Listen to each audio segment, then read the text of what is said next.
여러분, 한국기업 평판연구소라는 곳이 있습니다. 들어보셨어요? 여기에서 도시 브랜드 순위를 매달마다 발표를 합니다. 작년 6월부터 9월까지 순위 1위를 한 도시가 있습니다. 어디일까요? 서울인가? 아니면 세종에 사시는 분들도 계신데 세종인가? 또 리얼미터, 그죠? 주로 여론조사하는 리얼미터라는 곳이 있습니다. 거기에서도 매달마다 조사를 해요. 주민이 얼마만큼 이 도시에 사는 것이 만족한가, 그죠?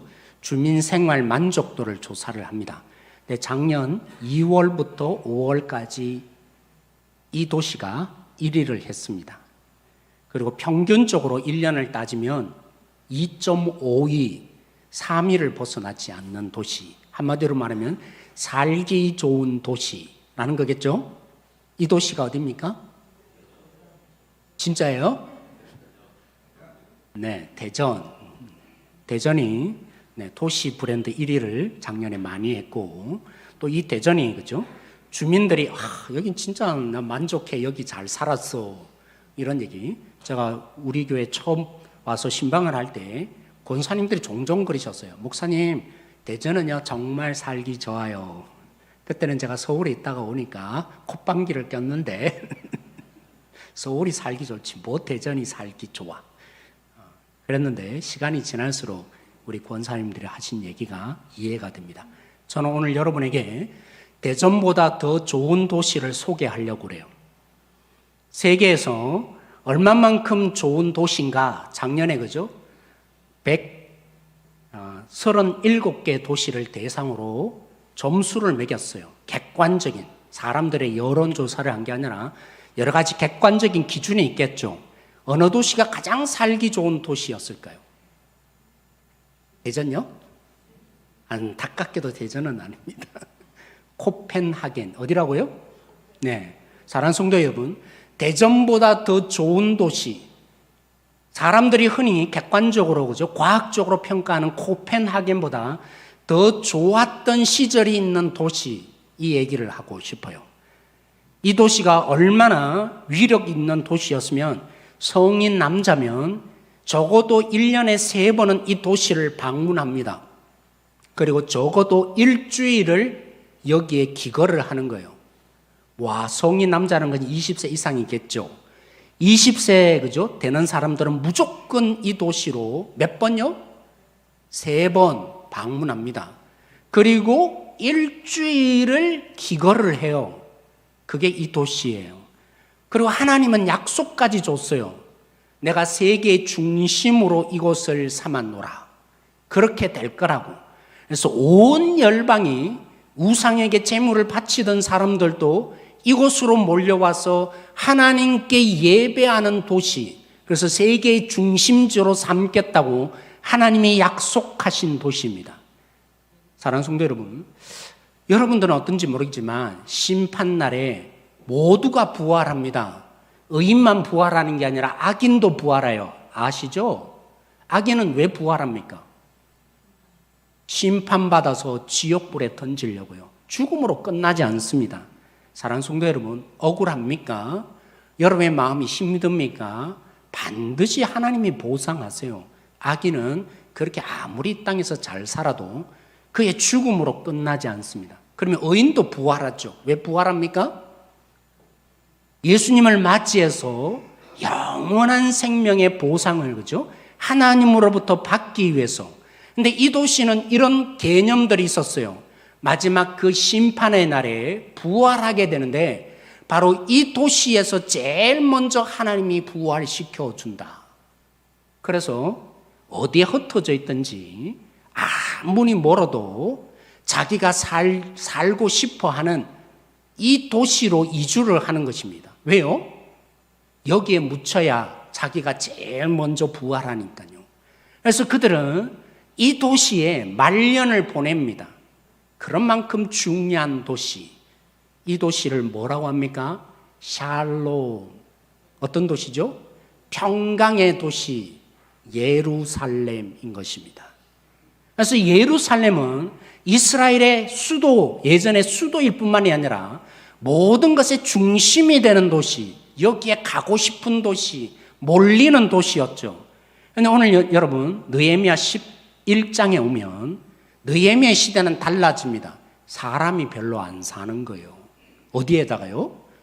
예루살렘이 그토록 사람이 몰리고 예루살렘 하던 그 예루살렘의 느헤미야 시대 때는 사람들이 별로 없어요.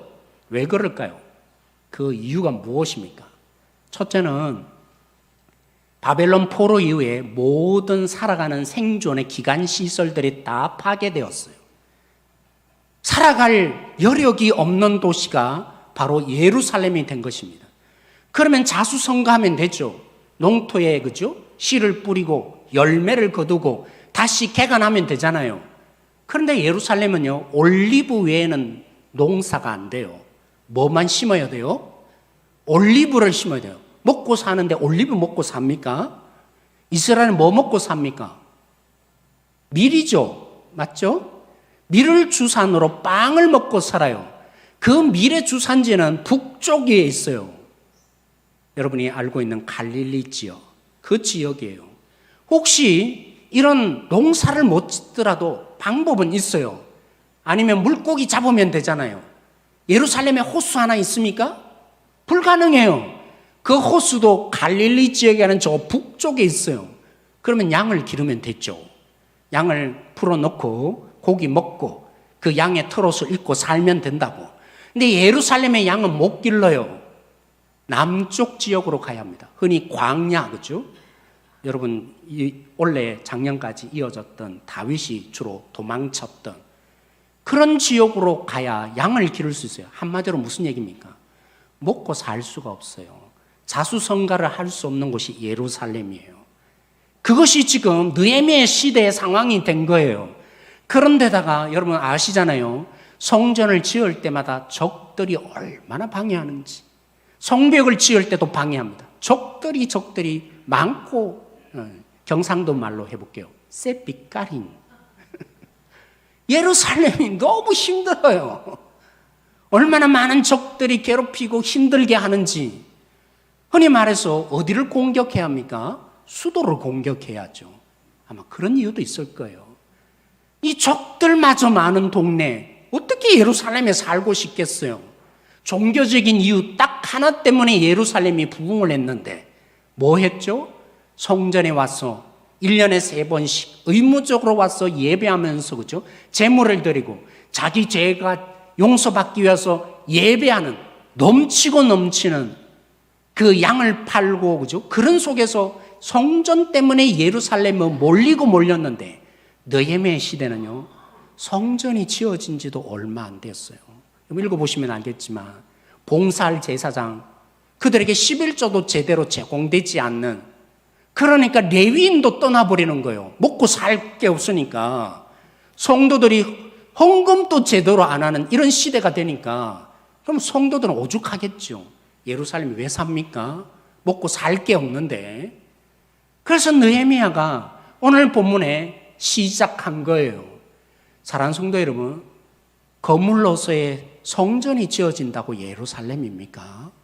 사랑하는 성도 여러분, 성벽이 완성되어서 예루살렘, 그죠? 요한계시록에 있는 것처럼 모형이 되는 이것이 갖추어졌다고 예루살렘인 겁니까?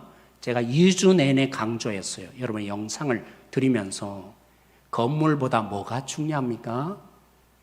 사람이 중요하죠. 그래서 제가 일부러 인사를, 그죠? 지금까지 참았어요. 우리 서로 인사하겠습니다. 뭐라고요? 보아. 한번 인사하겠습니다. 인사하세요. 여러분이 중요합니다. 교회에 뭐가 중요합니까? 여러분이 중요해요. 인생에 하나님께서 건물보다 더 중요시 하시고 공동체를 이루는 본질은 건물이 아니에요. 교회의 본질은 사람이에요. 주님을 섬기는 성도들. 물론 예수님이 머리시죠. 그거 빼고 나면 인간적으로 말하면 성도만큼 교회에 중요한 것이 없어요. 진짜 실력은 어디서 판가름 납니까? 성도예요. 그래서 느헤미야가 안 되겠더라는 것입니다. 성전이 완성되고 성벽이 지어졌지만 그래서는 예루살렘이 안 되겠더라는 것입니다. 그럼 어떡합니까? 안 오려고 하는데 의무를 부과시켜야죠. 의무적으로 살아라. 불만이 있죠. 왜 나는 와야 되고 너는 안 오는 거냐고. 그 방법을 해결하는 방법이 뭡니까? 땅을 줄 때도 뭐 했죠? 공평하게 나누어주는 탐심을 해결하는 방법이 뭡니까? 그래서 모두가 불만을 잠재우는 방법이 뭡니까? 제비 뽑는 거죠. 그래서 10분의 1 3044명 계산해보면 3044명이 우두머리격 그 가정의 가장을 말하는 거예요. 그럼 여기에 아내들도 있겠죠. 적어도 자녀 3명은 낳았을 거 아니에요, 당시에. 그래서 계산해 보세요. 3044명을 이주시켰는데, 의무적으로 이주시켰는데 10분의 1. 그러면요, 어떻게 이주시켜야 합니까? 나 안 가고 싶다고 하는데 어떻게 가게 합니까? 하나님 나라의 모형이 돼야 되는데 건물로서 안 되는 거죠. 성전이 있다고 안 되는 거예요. 성벽이 있다고 안 되는 거예요. 예배자인 하나님의 백성이 그 예루살렘에 있어야 하기에 제비를 뽑아서 누구도 이건 하나님이 너 선택해서 입 다 다뭅니다. 아마 그랬을 거예요. 손이 벌벌 떨렸을 것입니다. 안 가고 싶은 사람은 제비를 뽑을 때 내가 뽑히나 안 뽑히나 안 뽑혀야 돼. 그래서 어떤 사람은 억지로 뽑힌 사람도 있겠죠. 어떤 사람은 여기 자발적으로 그죠? 2절에 있는 것처럼 하나님이 복 주셨다고 그런 사람들도 있지만 그것으로는 이 예루살렘이 예루살렘답지 않아서 의무적으로 그래서 모든 것을 잠재울 수 있는 지혜를 생각한 느헤미야가 뭐 했더라고요? 제비를 뽑아 10분의 1, 너 어디 있든지 여기 와. 무조건 와. 그래서 10분의 1의 사람들이 여기에 살게 된 것입니다. 저는 오늘 이 시대를 우리 교회에 비추어서 여러분께 도전하고 싶어요. 어쩌면 우리도 지금 여전히 이 방법이 통하는 것 같습니다. 뭘요? 의무. 그죠? 내년에 섬길 구역장, 내년에 섬길 회장 의무적으로 돌아가면서 이제 세우고 그러면 세워집니다. 여러분, 우리 삶의 상황에 종종 이 의무만큼 편리하고 효율적이고 효과적으로 우리 공동체를 유지하고 세우는 방법이 없는 것 같아요. 가장 현실적으로 가장 손쉽고 효과적인 방법이 의무입니다. 그래서 제가 한번 여러분에게 몇 번 설교한 적이 있어요. 우리 교회는 어디 소속인지 아세요? 대한예수교 장로회 그것도 합동의 헌법이라는 것이 있어요. 교회를 그죠? 치리하고 교회 질서를 유지하고 워낙 많은 사람들이 있으니까 질서가 유지되어야 돼요. 운영하기 위해서 모든 사람들이 힘을 모아서 이러면 교회답게 이 질서를 유지할 거야. 그래서 헌법이라는 것이 있어요. 저기 있죠? 제가 읽어보겠습니다. 그 헌법에 헌법적 규칙이라는 파트가 있습니다. 예배 파트도 있고요. 다양한 파트가 있어요. 그 헌법에. 그런데 헌법적 규칙이라는 파트가 있어요. 그게 제2조 뭐죠? 뭐가 있어요? 제2조가 뭡니까? 네, 교인의 의무. 제가 읽어볼게요. 교인은 교회에 정한 예배회와 기도회와 모든 교회 집회에 출석할 수도 있다? 의무죠. 제가 이럴 수 있어요. 여러분, 의무 다 아세요. 아니, 대한예수교 합동 측에 여러분들이 신앙생활 했다면 헌법에 뭐라고 기록되어 있는데요? 왜 참여 안 하시는 거예요? 왜 새벽기도 안 오시고, 그죠? 수요 예배도 참여 안 하는, 이건 중직자 얘기가 아닌 거라고. 누구에게 한 거예요? 성도에게. 그게 더 놀라운 교육 있죠. 세례 받는, 이제 나는 예수님의 사람이 되었어요. 세례 받기 위해서 교육해요. 아세요? 그 교육서 문답이라고 되어 있는, 문답으로 되어 있어요. 이렇게 묻고 대답하는 형식으로 교육해요. 세례 교인이 뭡니까? 장로예요? 권사예요? 집사가 되는 교육이에요? 적어도 우리 교회 등록하고 이제 예수님을 믿기로 결정해서 세례를 주고자 하는 자는 이래야 한다라고 적혀 있습니다. 그게 104번이 있어요. 항목이 참 많네요. 이렇게 적혀 있습니다. 제가 읽어볼게요. 교인은 교회에 언제 출석합니까? 언제 출석한다고요? 새벽 기도와 주일 예배와 수요 기도회와 및 교회 집회에 적극적으로 출석해야 한다. 당신은 이제 이 의무를 다할 거죠. 그래서 세례를 받은 사람 동의하는 거죠. 그냥 의무가 아니에요. 어떻게 보면 이렇게 하겠다고 결심하고 결단하고. 자, 심지어는 그죠? 우리 중직자를 세울 때 아예 여러 항목에 그것도 제가 의무적으로 하지 않고 동그라미를 치게 했어요. 할 수 있는 만큼 동그라미 치세요. 그래서 제가 아예 나눠줬어요. 장로님, 권사님, 집사님 그분들에게 폐에 그죠? 아예 넣어서 복사. 저도 한 부 가지고 있어요. 그렇게 의무 이럴 수 있겠죠. 딱 대놓고 장로님 앞에서 새벽기도 나올 거예요, 말 거예요. 동그라미 치시지 않았냐고. 왜 안 하시는 거예요? 권사님 되면 이렇게 하시겠다고 동그라미 치셨잖아요. 그러면 얼마나 쉬운지 몰라요. 얼마나 손쉽게 교회가 그죠? 많은 사람들이 오고 예배 때마다 참 분위기 좋아져요. 그런 부분들을 할 수 있어요. 다시 말씀드리지만 공동체를 유지하고 가장 효율적이고 가장 손쉽게 우리 공동체를 유지하는 방법은 의무를 부과하는 거예요. 그러면 돼요. 여기에 뭐 왈가왈부할 것도 없죠. 이렇게 해야 한다고 하니까 나는 안 할래 이럴 수가 없어요. 그런데 사랑하는 성도 여러분, 의무가 어떤 결과를 낳는지 아세요? 제가 한 예를 들어 드릴게요. 제가 부목사 시절에 섬겼던 교회입니다. 처음 그죠? 전임 사역자가 되어서 그 교회에 가게 되었어요. 그 교회의 비전은 50개 교회를 개척하는 거예요.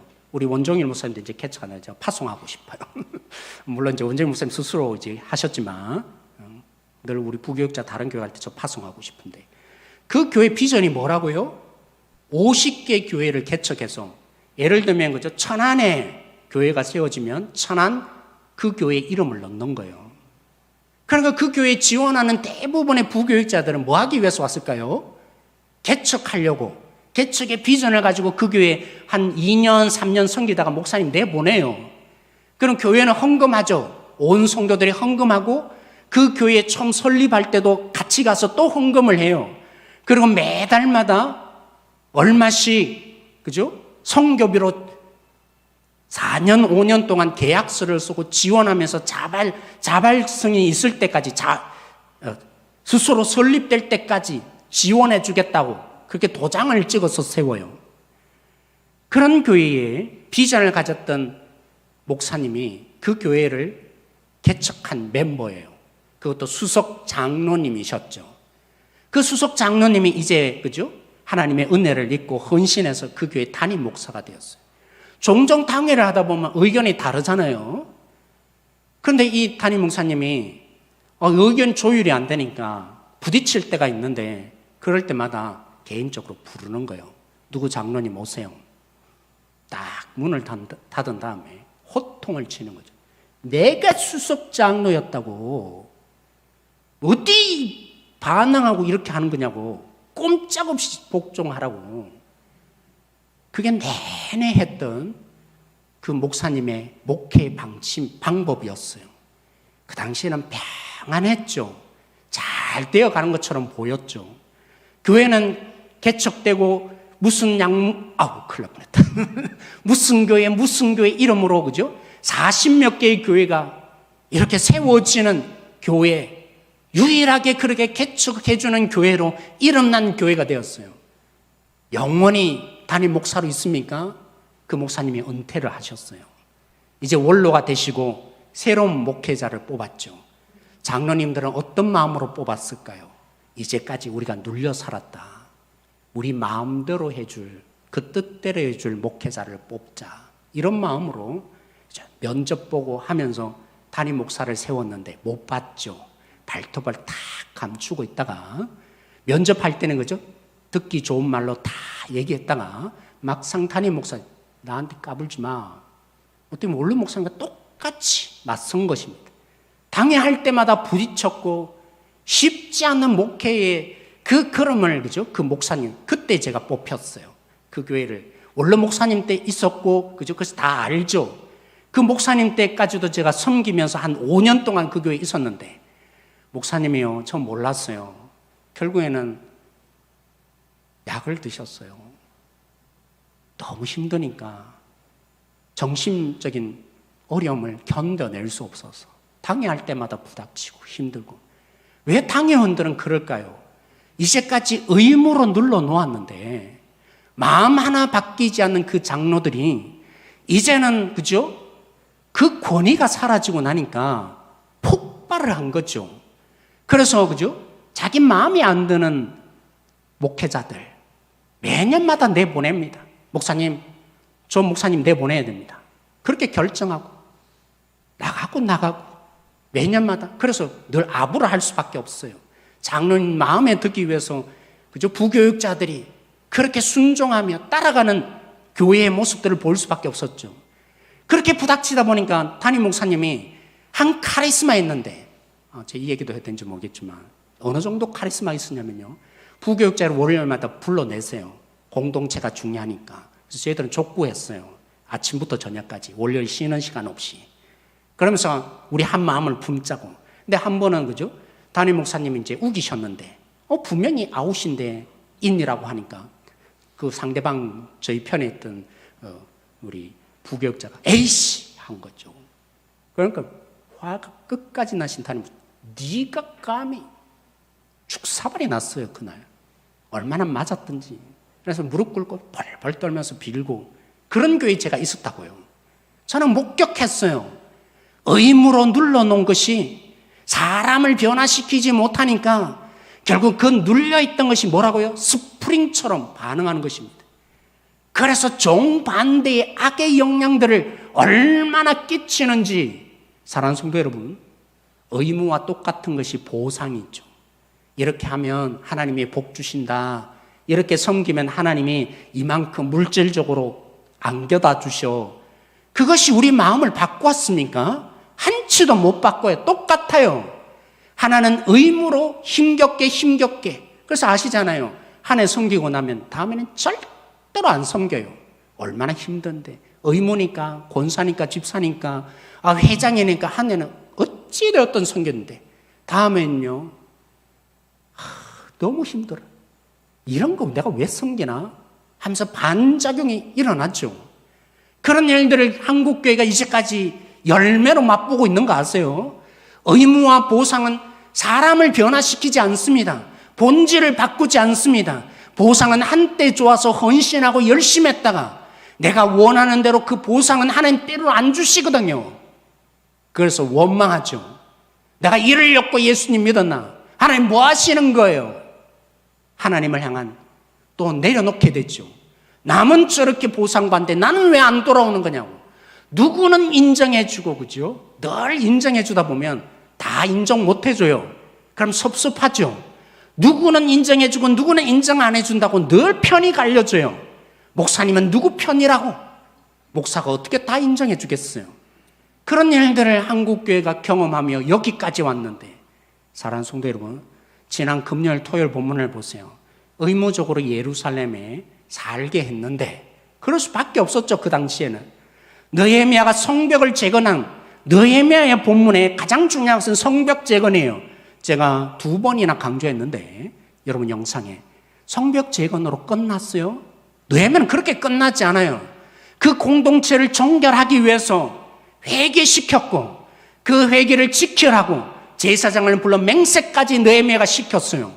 말씀대로 살겠다고 언약식까지 하면서, 언약식은요 안 지키면 죽는다, 이게 언약식이에요. 그런 예식까지 하며 그렇게 단도리를 시켰는데 느헤미야가 떠나는 순간에 그 공동체가 무너졌어요. 의무로 눌러놓으면요, 누르던 그게 사라지면 더 강력한 반발력으로 악을 분출시켜요. 의무와 보상으로 사람을 다루면 반드시 그 열매를 공동체는 보게 되어 있어요. 오늘 우리 한국교회가 그 열매를 보고 있는 것 같습니다. 정말 죄송하지만 여러분을 얘기하는 게 아니라 우리 한국교회를 제가 바라보며 얘기하고 싶어요. 권위주의는 진짜 악입니다. 권위주의가 어떻게 나타났습니까? 기름 부어 세웠다고 그렇게 대들지 말라고. 권위주의죠, 그건. 악한 거죠. 근데 권위가 있어요. 여기 헷갈려서 권위주의에 너무 상처받아서 그런지 모르겠지만 오늘 이 시대는요, 권위 자체도 인정하지 않아요. 시편 2편에 보면 하나님을 대적하는 열방에 대한 얘기가 나타납니다. 하나님이 기름 부어 세웠는데 그들은 하나님께 독립하며 내 뜻대로 살겠다고 결국 누구를 핍박합니까? 권위를 핍박해요. 난 더 알아. 난 더 잘 살아. 근데 네가 뭐라고 하냐? 하나님의 세워진 리더십을 그죠? 아예 깡그리 무시합니다. 내가 더 잘 알아. 그게 뭐라고요? 하나님의 경외심이 없는 거라고 성경은 얘기하고 있어요. 근데 우리는 어떻게 얘기합니까? 권위를 부리고 있다고. 내 마음대로 하고 싶은데 내 뜻대로 안 되는 것을 그렇게 성경에 적용하며 그런 일들을 한국교회가 지금 모든 교회가 그래요. 제가 김병삼 목사님 내년에 그 부분을 하고 싶은데 김병삼 목사님이 이런 설명을 하시더라고요. 그렇게 영향을 주는 김병삼 목사님 교회인데 그죠?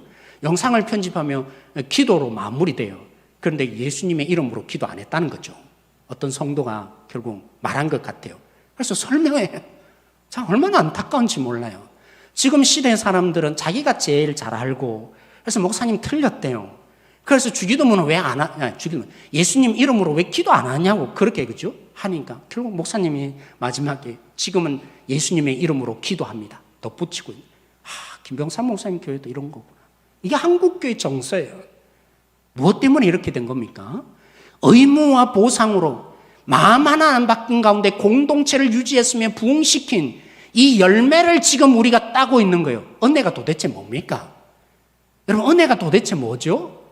내 마음을 울릴 때 은혜라고 말해요. 진짜입니까, 그게? 그게 은혜 맞습니까? 내 감정을 건드릴 때 은혜라고 하는데 그게 진짜 성경이 말하는 은혜입니까? 그걸 하나님의 말씀보다도 내가 경험하고 내가 살아봤는 것이 더 중요해요. 성경은 이렇게 기록되었다도 내가 경험해 보니까 이렇게 살아야 되는 것 같아요. 오후 예배 때 우리 그죠? 사사기가 마무리되었는데 저는요 한국교회가 지금 사사시대와 뭐가 다를까? 각자 자기의 신앙대로 자기가 믿고 싶은 대로 자기 뜻대로 믿어가는데 와 사사시대와 한치도 다르지 않다.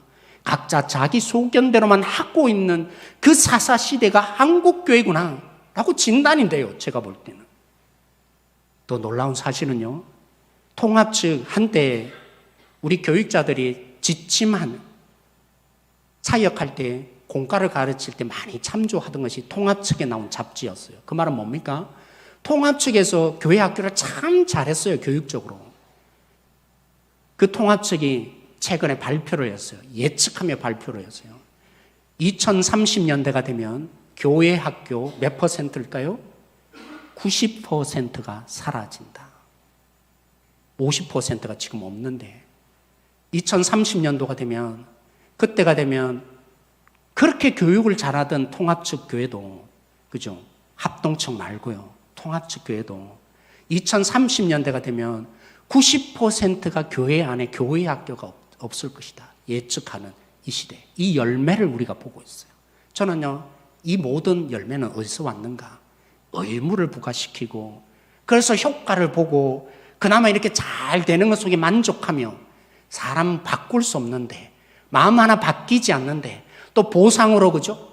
좋잖아요. 잘 된다고 하니까 주인 복 받는다 하니까 교회에 왔는데 담심 하나 버리지 않는 그 보상을 끝없이 부추겼어. 결국 뭐합니까? 마음 안 바뀐 가운데 보상으로 누르고 눌렀다가 이제 그 보상의 개념을 그죠? 목회자들이 아니다라고 설교하니까 분출하는 거죠. 내 마음대로 내 뜻대로 이제 교회 안에서 펼치고자 하는 일들.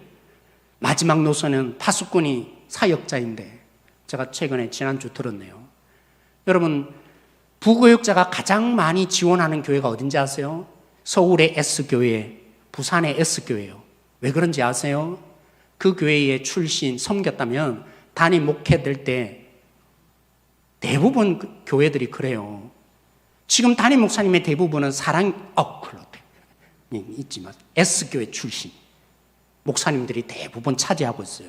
그러니까 어디를 지원해야겠어요? 담임 목사 되려면 S교회 지원해야죠. 그래야 스펙이 쌓여서 교회들마다 지원했는데 담임 목회 구한다고 원서를 내게 될 텐데 어디를 가야겠어요? 사랑의 교회 길을 쓰고 사랑의 교회. 그래서 어디까지 한지 아세요? 대학 때부터 신학교 들어갈 때부터 그 교회 대학부를 가서 리더하고 그러면서 전도사 될 거 아니에요. 그리고 부교육자 될 거 아니에요. 이렇게까지 애를 써요. 근데요, 지금 사랑의 교회도 부교육자를 못 구한다. 지금 이게 한국교회예요. 마지막 다음 세대를 섬기며 그들을 위해서 헌신하며 붙들어줄 사역자가 곳곳마다 없는 교회. 위기예요, 한국교회가. 진짜 위기예요. 여러분, 그냥 교회 오니까 만족하지 마세요. 지금 한국교회가 큰일 났어요. 진짜 위기가 보통 위기가 아닌 거예요. 저도 작년까지는 몰랐어요. 우리 부교육자들이 있으니까. 원래 그죠? 3달 내내 공고를 내고 있지만 없어요. 파트 사역자도 없고 또 사례비를 더 많이 올렸지만 한 번도 지원 안 하는 거죠. 뭐 대전에 누가 오고 싶겠어요? 솔직한 말로. 서울에 있어야 그래도 자기 스펙이 쌓이는데 뭐 또 다른 이유 여러 가지가 있어요. 이 열매를 지금 한국교회가 보고 있는 이 현실 앞에 제가 설교하고 싶어요. 사랑하는 성도 여러분, 무엇이 이렇게 만든 것입니까? 이 열매를 왜 한국교회는 보고 있는 것입니까? 의무로 교회를 다스려 왔죠. 장로니까 새벽기도 나와야지. 장로가 그러면 되겠냐고. 권사가 수요 예배도 안 나오네. 사람들이 보기에 장로인데 새벽기도 안 나오면 뭐라 할까? 사람들이 날 뭐라 하겠지. 권사인데 집사인데 시무집사인데 나보고 욕하겠지. 그래서 이 정도는 해야지. 그 의무감은 그를 바꿔놓지 않습니다. 그의 본성을 바꿔놓지 않습니다.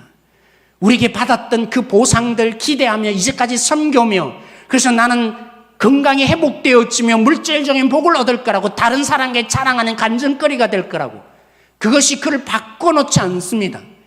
그 열매를 지금 한국교회가 위기 가운데 맛보고 있는 마지막 기회에 저는 생각돼요. 위기는 위기만이 아니에요. 위험한 기회이죠. 보상과 의무로 여전히 그 옛날 방식을 유지함으로 교회를 유지하려고 한다면 교회는 그 끝을 보게 될 것입니다. 사랑하는 성도 여러분, 여기에 위험한 기회가 있습니다. 하나님의 방식으로 돌아가야 합니다. 하나님이 어떻게 교회를 세우시며 어떻게 우리 가운데 동기를 부여하시고 우리가 어떻게 주님을 섬기게 하시는지 흔히 말하는 효과, 흔히 말하는 효율성, 흔히 말하는 그죠? 공동체를 일구 올 수 있는 그 손쉬운 방법이 아니라 정말 힘들지만 정말 어렵지만 하나님의 방식, 우리 교회가 그것을 순종할 때 위험한 기회 누리게 될 것입니다. 교회다운 교회로 우리도 저 교회처럼 그렇게 돼야지 그것이 대안이네 하는 제가 그랬잖아요. 우리 교회 와서 우리 교회가 다른 교회 표준이 되고 싶다고.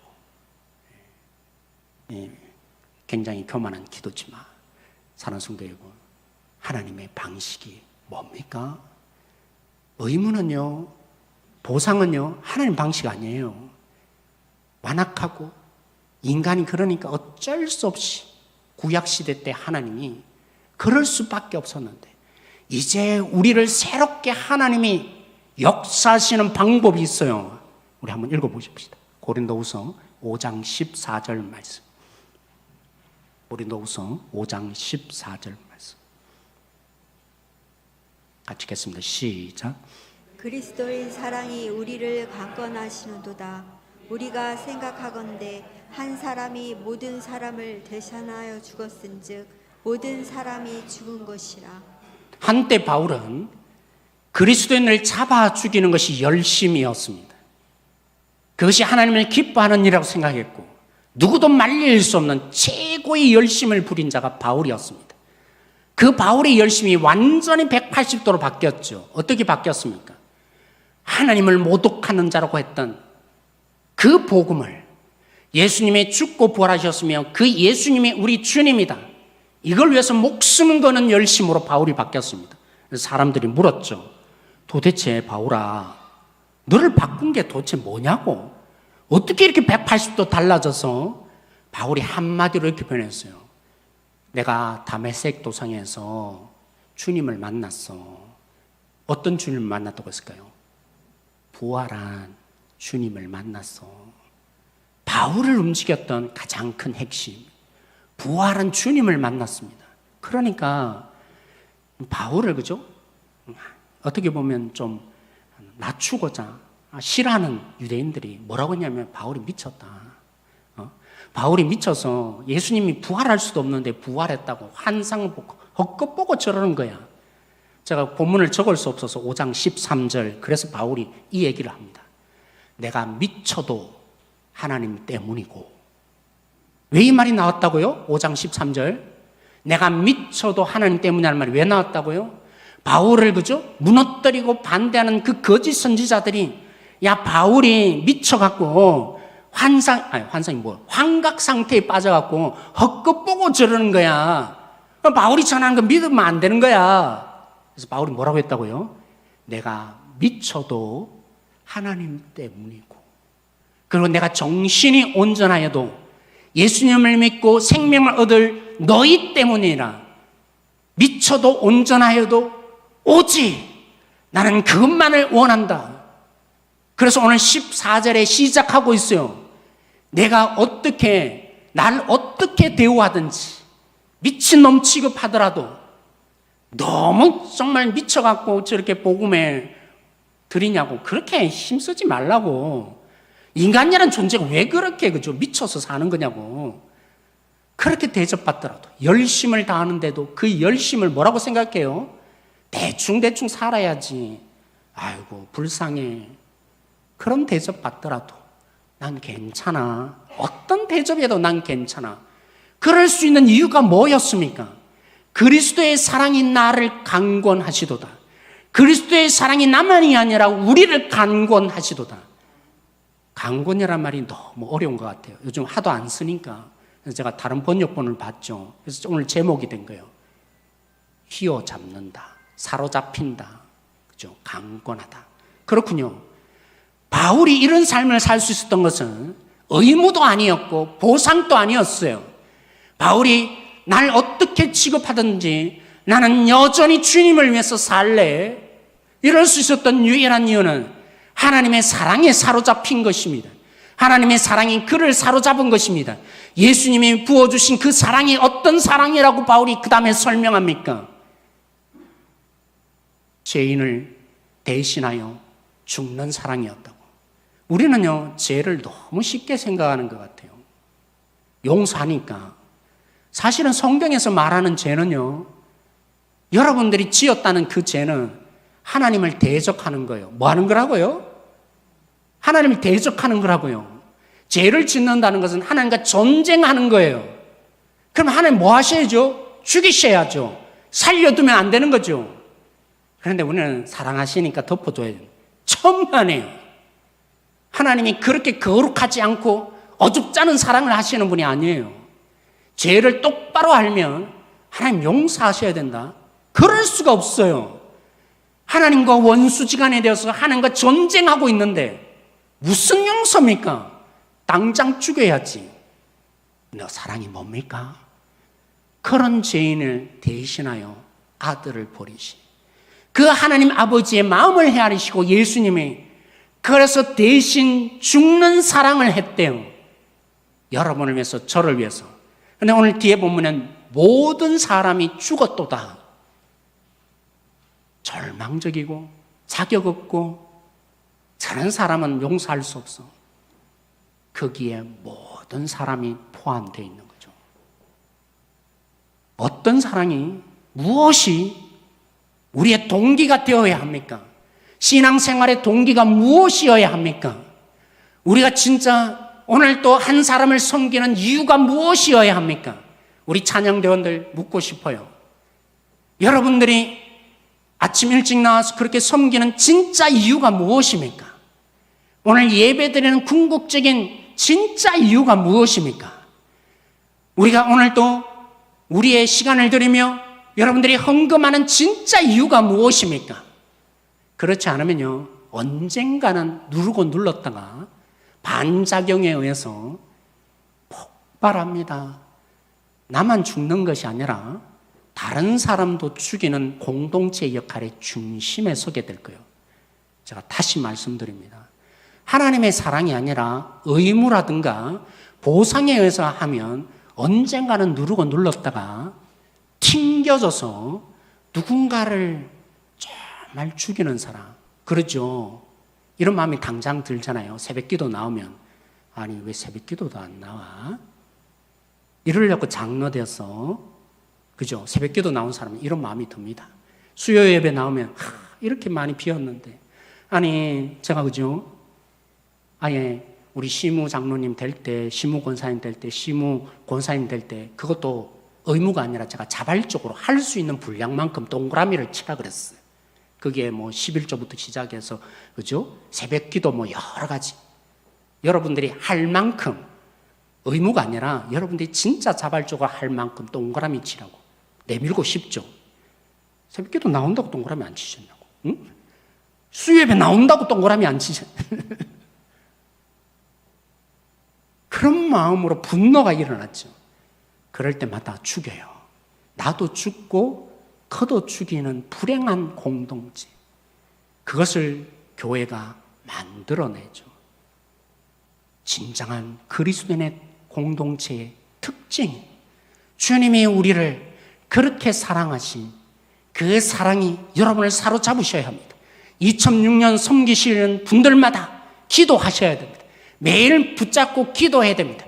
우리는 육신이 있고, 그래서 육신의 그 연약함으로 반응하기에 매일마다 주님의 사랑을 부어달라고, 주님의 사랑에 내가 이끌리게 해달라고, 그 사랑에 의해서 섬겨가는 자가 될 수 있도록 저를 용서하시고 붙들어 달라고 부르짖는 성도가 되셔야 합니다. 감사하게 댄 몰리라는 목회자가 있어요. 오래전의 영상인데 제가 어제 편집하느라고 1시간 이상 걸려서 한 2분짜리인데 제가 번역을 제 나름대로 했어요. 본문 전체를 읽고 그 말의 의미가 또 달라지니까. 그래서 혹시 들리시는 분은 그 들리는, 그죠? 단어로만 목사님 왜 이렇게 번역했지? 그렇게 보지 마시고 네, 제가 또 낮춰서 설명하는 거예요. 한번 어떤 내용인가? 사랑의 능력이라는 제목으로 이분이 설교하셨어요. 어색하지만 한번 봐주시기 바랍니다. Can you imagine Jesus dropping the cross? I've had enough.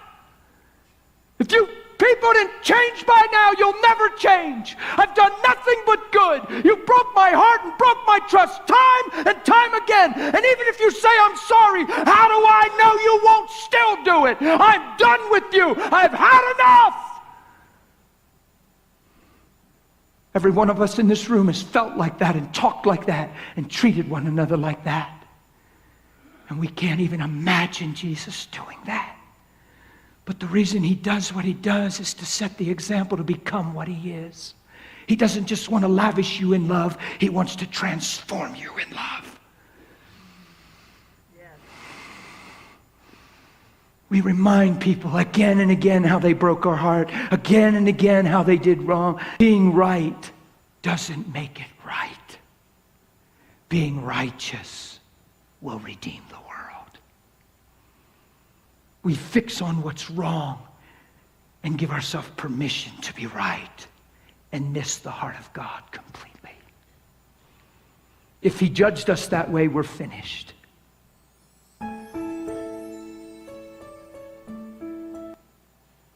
하나님이 우리의 방식대로 의무를 부과하고 그렇게 다루셨다면 주님은 십자가 안 지셨습니다. 언제까지 내가 너 참을래? 언제까지? 난 못 믿어. 그죠? 우리 자녀도 잘 못 믿잖아요. 그래서 또 얘기해 주잖아요. 난 너 안다고. 자녀들은 섭섭해할지 모르지만 알잖아요.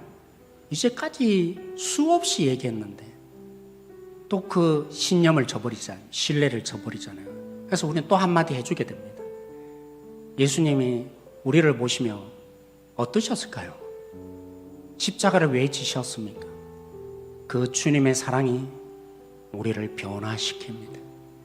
주님의 사랑이 여러분을 터치하며 여러분 속에 파고들 때 우리가 변합니다. 의무로 바꿀 수 없던 부패한 우리 심령을 바꾸며 보상으로는 살아낼 수 없는 주님의 사람의 생명이 없는 그 삶을 주님의 사람으로 바꾸어지게 합니다. 주님의 사람으로 변화되어지며 주님의 사랑을 나도 의무가 아니라 그가 어떻게 대하든지 바울처럼 나는 주의 사랑이 나를 강권하시다. 너네들 그렇게 해라. 난 여전히 섬길래. 그 진정한 능력 우리 교회에 필요합니다. 오늘 한국교회에 필요합니다. 이 한국교회가 지금 마지막 위기 속에 놓여 있는데 사람이 채워지는 것으로 이 위기가 극복되지 않습니다. 건물을 더 멋있게 짓는 것으로 교회의 위기가 극복되는 게 아닙니다. 의무를 더 부과하고 할 일을 더 많이 맡기는 것으로 한국교회의 위기가 극복되지 않습니다. 하나님의 유일한 방식, 예수 그리스도의 십자가를 붙들고 그 사랑이 여러분을 적실 때 우리의 마음이 변화되며 주의 그 사랑이 이 땅에 주님을 볼 수 없는 저들에게 우리는 조건 없이 저들에게 나아가서 저들을 섬겨줄 때 이게 사랑이구나. 조건이 있는 사랑이 아니라 잘하면 보상받고 잘못하면 벌받는 그런 개념이 사랑이 아니구나. 우리를 통해서 저들이 복음을 알고 복음에 대해서 하나님을 보고자 하는 마음이 생길 것입니다. 다시 말씀드립니다. 도전합니다. 우리 다시 보십시다. 우리 실체를 보게 하셨는데 그럼 어떻게 합니까? 방법 없어요. 기도하세요. 주님 사랑 필요합니다. 여러분들이 안 돼요. 오늘 부르짖으세요. 하나님 이 방식을 내가 믿고 신뢰하는데 내 안에 이 십자가의 사랑 수없이 여러분 들으셨잖아요. 알잖아요. 사실 아는 거 아닌데 또 그거냐고. 아니요. 사실 안 게 아닙니다. 진짜 십자가의 사랑을 알면 나를 바꿔내요. 그 말은요, 논리적으로 여러분이 아신 것입니다. 주님의 십자가를 모르신 분이 없는데 사실은 논리적으로 그냥 개념적으로 받아들였을 뿐입니다. 오늘 성경은 말합니다. 주님의 사랑은 우리 본질을 바꾸며 주님의 사람으로 이 땅의 선교사로 살게 하느니라. 공동체를 주님의 공동체로 바꾸는 능력은 오직 주의 사랑에 강권하심에 사로잡히는 것입니다.